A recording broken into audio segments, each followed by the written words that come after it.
It's now 6 o'clock right here on Big Breakfast. Today FM, today's hit music. Hey, I'm Pauline.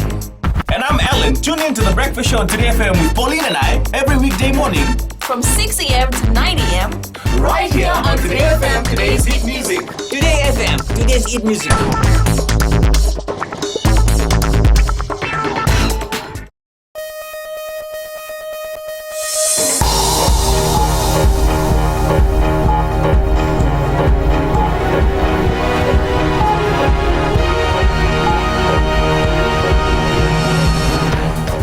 In this bulletin, the Prime Minister says the opposition leader's criticism of government's plan for its boarding schools are inflammatory and divisive.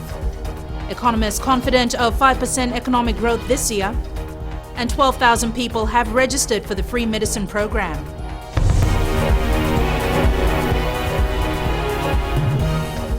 Good evening, I'm Jackie Spate, and this is FBC News.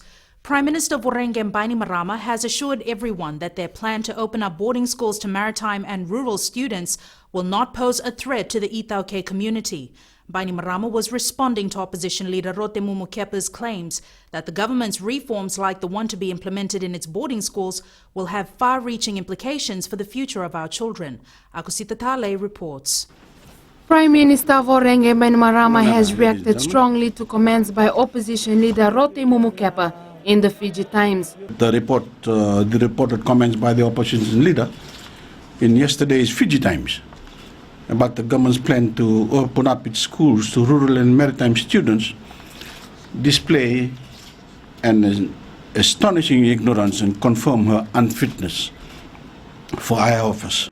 Bainimarama added that Rotemumu's reference to indigenous people as victims of the government's policy are also misleading. The real victims are students living in rural and maritime areas who have been deprived of proper access to education because the sons and daughters of families living in urban areas have taken their place in government boarding schools. He says it's a basic issue of fairness and justice that schools like QVS, RKS, Lambasa College, ACS and Natambua give priority to those in the rural areas. Attempts to get a comment from Rotemumu were unsuccessful. Akusita Tale, FBC News.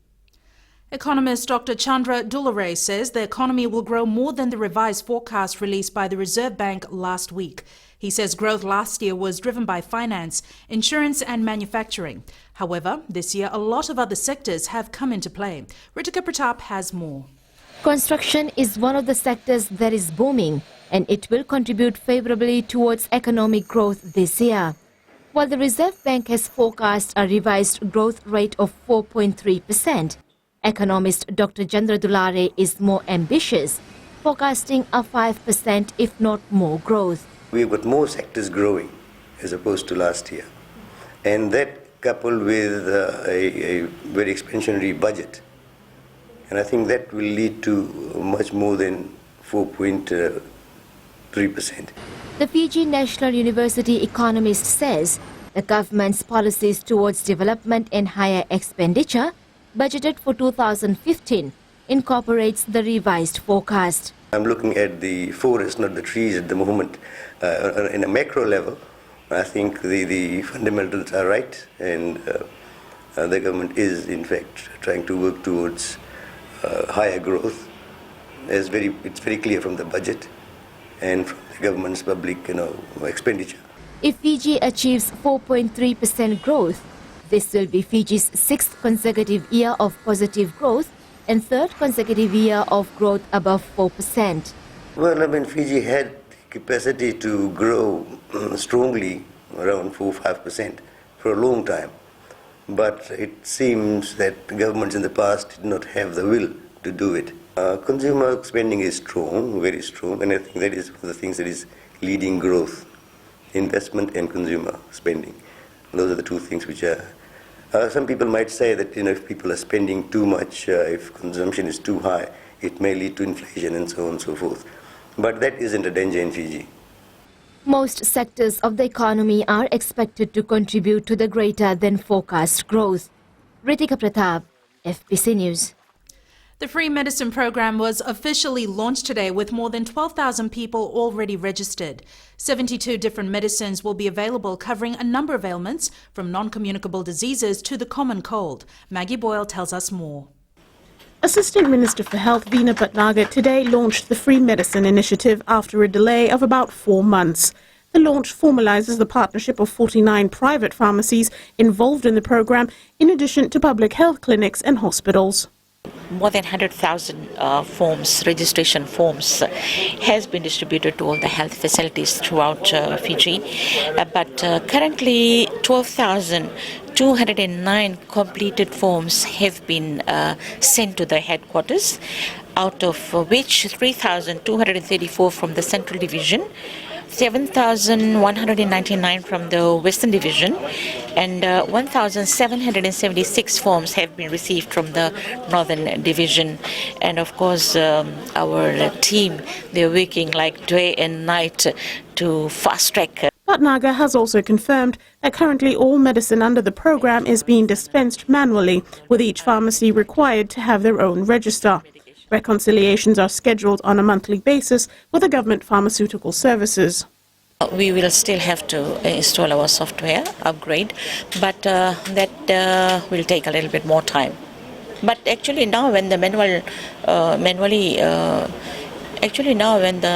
manual dispensation has already started, so I mean we can take our time to upgrade the system, because we need funds for that as well. We need software for that. While 48 of the 72 medicines are available, the Assistant Minister says a full suite of the complementary drugs should be available by the end of the month. Superdrugs pharmacy spokesperson Abhay Nand says the program is bound to see more people coming through their doors. People will use it, it's free medicine, and I urge the people, I encourage people should be encouraged, to come and take part in this. And if it's free medicine provided, why not, take this medicine? And it's for the well-being of people. Healthy people in the nation is a healthy nation. Bhatnagar says all individuals 18 years and over who earn less than $20,000 a year qualify for the program, and they should register, ensuring their dependents are also covered. Maggie Boyle, FBC News. One of the perpetrators involved in the 50,000 robbery at a City Forex branch in Nandi Town has been sentenced to 11 years and 4 months in prison. Senichial Mboila was convicted of 1 count of aggravated robbery. The court heard that in August last year, Boila and 3 other men robbed 2 Forex employees of a bag containing $50,000 in cash. Judge Justice Thushara Rajasinghe says both victims were vulnerable due to their employment of handling money. He says it appears Boila planned the crime and waited for the moment when the victims were not in a position to raise the alarm or seek help, then carried out his plan. The Foreign Affairs Ministry will release a draft policy to direct the country in foreign relations. Minister for Foreign Affairs Ratuinoke Kumbombola says it's aligned to the government's strategic directions in the after-election period and will protect our national interests. Savara Tambua has the story. Various government ministries are discussing the draft policy that will be finalized before being presented to Cabinet for endorsement. Minister for Foreign Affairs Ratuinoke Kumbombola says the deepening level of transnational activity, economic crisis, peace and security issues and also trans-border threats have made the ministry search for a way of managing these factors. The 21st century presents the dynamic landscape of international relations in both the regional and international arenas, and it continues to grow in complexity and scope. Needless to say, the growth in complexity and scope comes with challenges. To overcome these challenges, Fiji requires a new vision of priorities and goals in its foreign policy delivery. USP Director of Politics and International Affairs Program, Dr. Sandra Tart, says Fiji has to be careful in strengthening its position in the Pacific. What you see now is that since the Bainimarama government has promoted its new diplomacy, that Fiji has taken again a very strong leadership role and boosting for example, the MSG and strengthening relations with neighbouring countries and establishing the Pacific Islands Development Forum. But Fiji has to be careful, that it doesn't tread on toes and that it shows understanding, of its neighbouring countries' sensitivities and feelings. So Fiji needs to balance this. Participants were advised by Foreign Affairs Minister Ratuinoke Kumbombola to discuss all aspects of Fiji's foreign policy and its application in the future. Sabaira Tambua, FBC News. Coming up after the break, a new mobile eye clinic to provide full primary eye health examination service.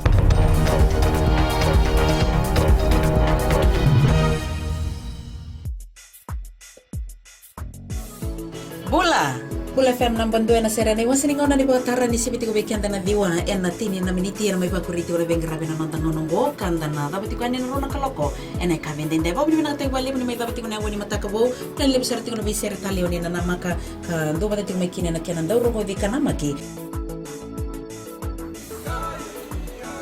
Bula binaka ayo sala bilawa do batak kiya wana bawatara na wani dio na kaloko moni fiki na barumbuka en ang Bula FM nambandua en na serena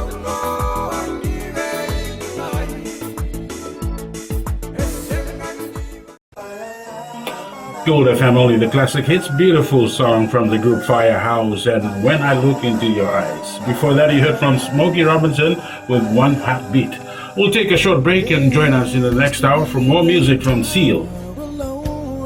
Bulavinaka. I'm DJ Tora. Join me every weekdays, 7 until midnight on the Premium Classics. Right here on Gold FM, only the classic hits.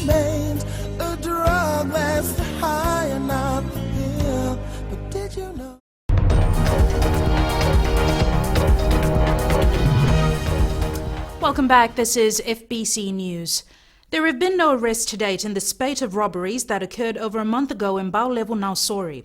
Residents were living in fear when FBC News brought this matter to light before the police. Police spokesperson Ana Naisoro says officers from headquarters have been pushed to supplement manpower on weekends and increase patrols in the area. She says another meeting will be held this week to form a crime prevention committee.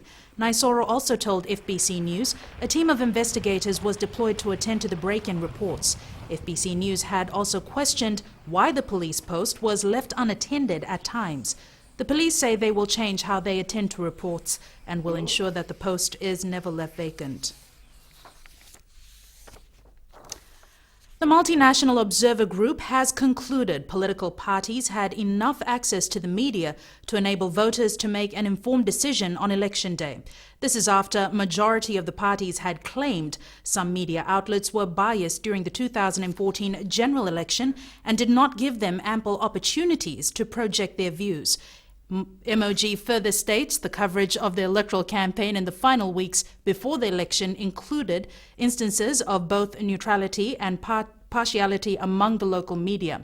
It says efforts were made by some domestic private media to allocate an equitable amount of airtime to the different candidates and political leaders through special election programs. Some media organizations appear to exhibit a political bias. The MOG has recommended that there is a need for a regulation as well as an independent institution to prevent media biases, thus ensuring a level playing field among election participants. The group consisted of members from countries like Australia, Indonesia, Papua New Guinea and India.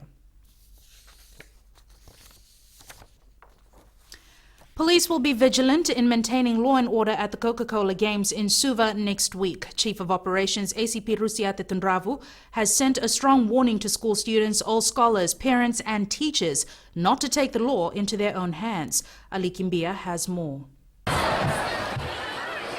The annual school's athletics meet draws together thousands of students and spectators. It is here that school rivalry sometimes spills off the tracks and spilled onto the streets.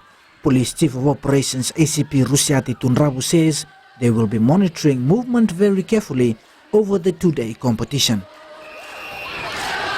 At this moment in time, we have recorded few communication through the social media in terms of challenges that has been issued. It's not serious at this point in time. That is why we have done that, just to go and warn them in advance, because we are very serious about it. Should there be any infringement of the law in terms of that, then we'll straight away arrest people in that regard.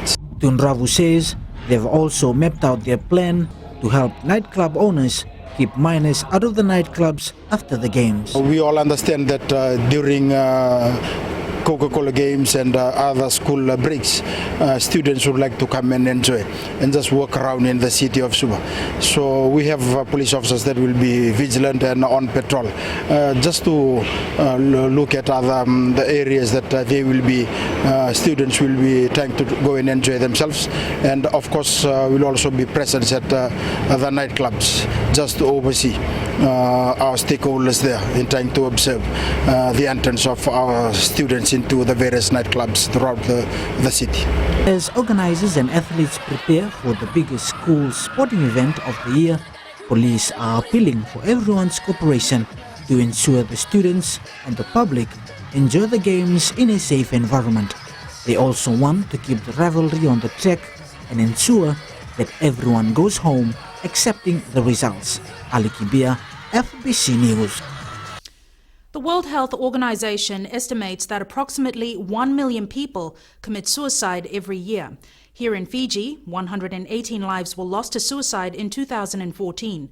We find out what drives people to take their own lives. Suicide is a serious public health problem that takes an enormous toll on families, friends, classmates, co-workers and communities. It is of great concern and one that cannot be ignored. I think when we look at police figures from previous years, we see that almost 100 people are dying annually from suicide, and these are young, productive people. Suicide has been one of the leading cause of deaths in Fiji, claiming 118 lives in 2014. The number of people dying from suicide has, at certain periods of time, outweighed the number that have died from road traffic accidents, HIV/AIDS, dengue, and swimming. Pain isn't always obvious, but most suicidal people show some signs that they are thinking about suicide. The more warning signs, the greater the risk. So when someone says, I'm wanting to die, I'm wanting to commit suicide, there's no purpose for me, no one cares about me, this is overwhelming, I can't take it anymore, and starts talking about death and or giving away things, those are some signs that someone is thinking of suicide. If you should spot the apparent signs of depression that might lead to suicide, there are resources available to help you assess, intervene and provide assistance. One is able to seek advice from any hospital throughout the country, the Fiji Women's Crisis Centre, Empower Pacific and other NGO bodies. Throughout the developed world, self-harm is now the second leading cause of death for people aged 15 to 29, surpassing all cancers and heart disease. A dizzying milestone that shows just how effective we are at fighting disease and just how haunted we remain when it comes to suicide. Jackie Spate, FBC News. The country's first mobile eye clinic was launched in Suva today. The clinic has been made possible with the cooperation of the Ministry of Health, the Pacific Eye Institute, and the Fred Hollows Foundation of New Zealand. Julie Vatwaliwali has the story. The mobile eye clinic will provide more than just full primary eye health examination service. It has an operating theatre which is built according to international medical standards. Health Minister Chone Usamate received the mobile clinic from Fred Hollows Foundation New Zealand. This clinic allows us to bring city-level services to remote populations. And it also demonstrates government's commitment to reducing the burden of NCDs such as cataract and diabetes-related eye disease. The clinic will pioneer the way for more mobile eye care services in the Pacific. Construction and furnishing of the clinic with equipment totaled approximately $1.1 million, with funding provided by a range of New Zealand donors. Julie Vatwaliwali, FBC News. Up next, here's Jamie with the latest. Good night, Jackie, and good evening. Coming up, 64 teams confirmed for Nawaka Sevens this weekend and the latest results from the OFC Champions League. We'll have this and more after the break.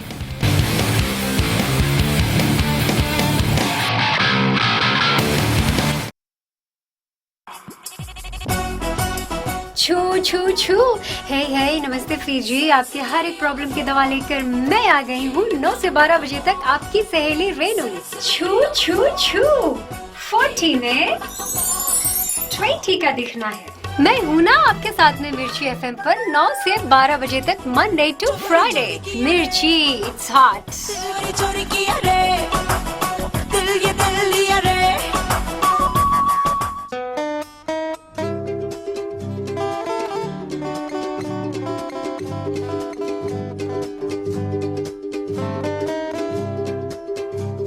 Yoni borong tu mai na Radio Fiji 1 to toka tunan raki na ngona ni ko ni takini yoni nando tu mai na ngono go me ga ben na ruana no bin karabi na singale ni ko.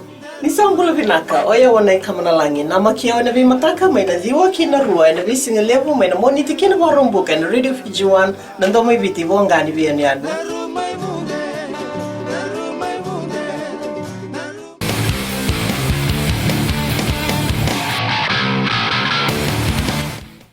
The Auckland City football side is currently leading Western United 2-0 in the Fiji Airways OFC Champions League at the ANZ Stadium. The defending champions missed several goal-scoring opportunities in the first half.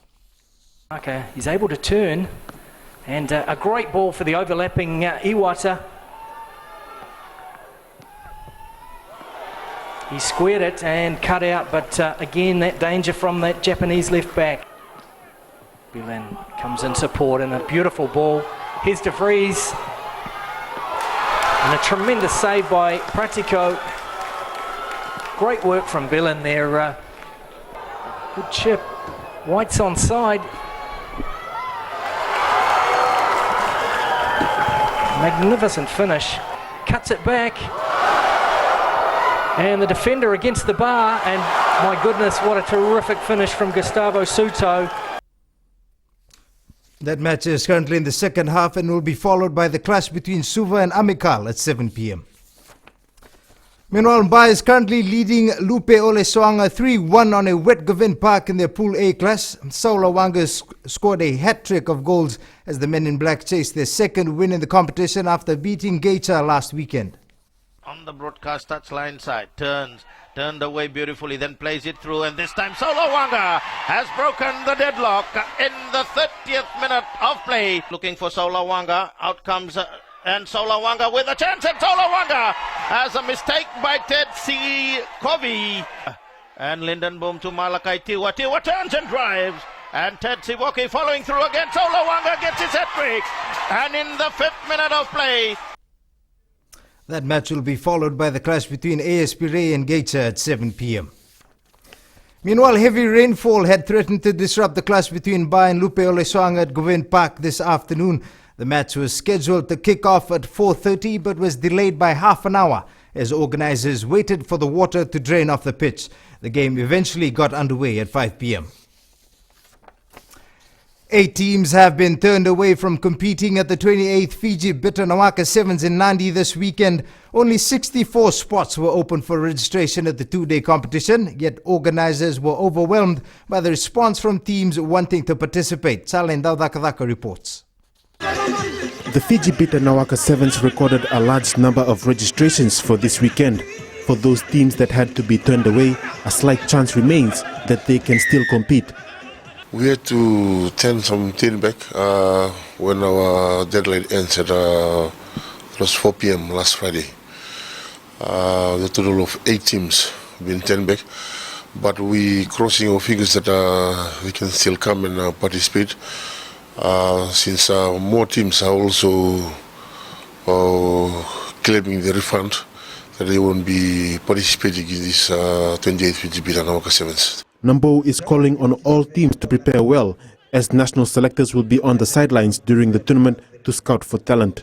We got a written confirmation from them that they'll be seeking more talents to join the national training squad for the last leg of the IRB 7 series. The Fiji Bitter Nawaka Sevens promises to deliver top-class action this Friday and Saturday at Prince Charles Park in Nandi. Talendo Takavak, FBC Sports. Fiji netball coach Kate Carpenter has named a 22-member squad to take on teams from Singapore and Papua New Guinea in the Digicel Punjab's International Series this weekend. The squad will be broken up into 2 teams, Digicel Fiji and Punjab's Fiji. Veteran defender Merene Liko retains the captaincy, with ace shooter Maria Lutua named as vice-captain. 7 players have been called up into the squad after impressing for their local clubs in the Digicel Punjab's National Series. So there have been some players that have performed well, so they've been invited to participate in this series, not as Pearl athletes, but just as NSL athletes, to get a taste of the environment and reflect on it and see where they need to go, what direction they need to take, if the national team is what their goal is what they desire. The Digital Punjas International Series gets underway on Friday at the Vodafone Arena in Suva. At 5 p.m, Digital Punjas Fiji will take on PNG 1, while Singapore takes on PNG 2 at 7 p.m. The Fiji para table tennis team finished on a high note at the 2015 ITTF Oceania Championships in Australia, winning a gold medal, 3 silver medals and a bronze medal. Sainimili Naivalu won gold in the doubles with Mike Harris from Australia. Mary Roden collected silver in the women's wheelchair and has secured a spot to the 2016 Rio Paralympic Games. Francis Chung won a bronze medal in the men's doubles, while John Tawney won silver in the standing teams event. The team will remain in Australia for another 4 days of training and competition before returning on Saturday. That was your sports for tonight. Good evening.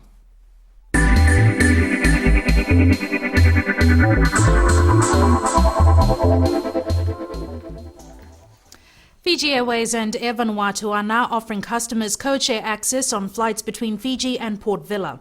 The new agreement between the national carriers will see 7 flights a week between the two countries. Fiji Airways' FJ code will be placed on Air Vanuatu services from Port Vila to Suva and Nadi. In turn, Air Vanuatu's NF code will be placed on Fiji Airways services from Nadi and Suva to Port Vila. Codeshare passengers will be able to travel to locations serviced by the two airlines on a single ticket with onward boarding passes and baggage checked through to their final destination.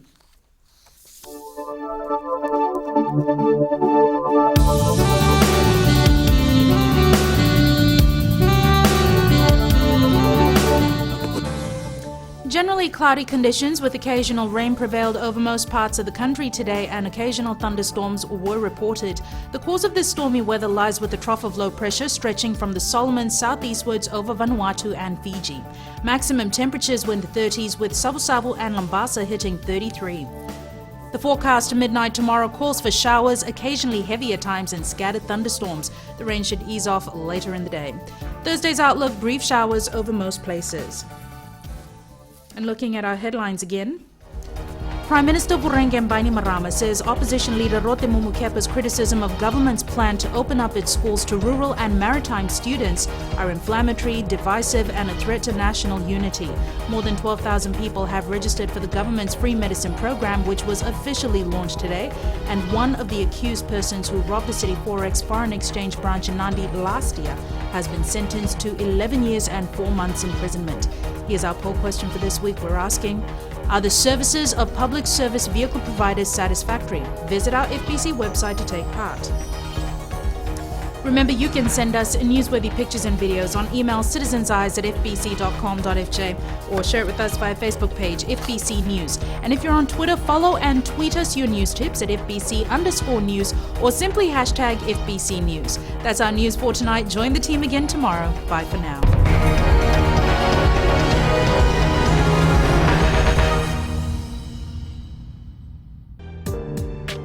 देश की धड़कन radio Fiji 2 का ये प्रसारण आपके लिए कार्यक्रम में आपका स्वागत हम कर रहे हैं। याद रखते हैं अभी से लेकर रात 12 तक यह सिलसिला खबर और आपका चलता रहेगा। दृष्टिकोण में आपका हम स्वागत कर रहे हैं। दृष्टिकोण के तुरंत बाद आगे बढ़ते हैं कार्यक्रम में। इधर कहते हैं कि गहरी थी रात लेकिन हम सोए नहीं, गहरी थी रात लेकिन हम सोए नहीं, दर्द बहुत था दिल में पर हम रोए नहीं, कोई नहीं हमारा जो पूछे हमसे जाग रहे हो किसके लिए या किसी के लिए सोए नहीं। याद रखते हैं गीत संगीत का तकाजा आपके लिए रात 12 तक आपको हम सोने नहीं देंगे। महकती रातें हर सोमवार से लेकर शुक्रवार तक रात 7 से लेकर 12 के बीच रेडियो फीजी 2 देश की धड़कन पर रविंद्र सिंह के साथ।